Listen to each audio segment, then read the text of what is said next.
වුණත් යන හැම සටනම පරදිනවා හැමදාම ගෙදර සාමවතී රණ්ඩු කරනවා කිසි දවසක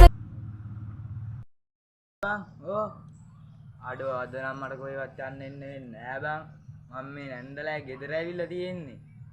අඩෝ ඔව් බං ඔබ ගෙදරද බං අද බෝල ගන්න නැද්ද බං නැන්දලා ගෙදරේ ඒ බං නැන්දලා ගෙදර තියෙන්නේ බං අපේ ගෙවල් ගාවේ ඉරාට උඹලා මේ අප ගහ ගාව බලපන් මම ඉන්නවද කියලා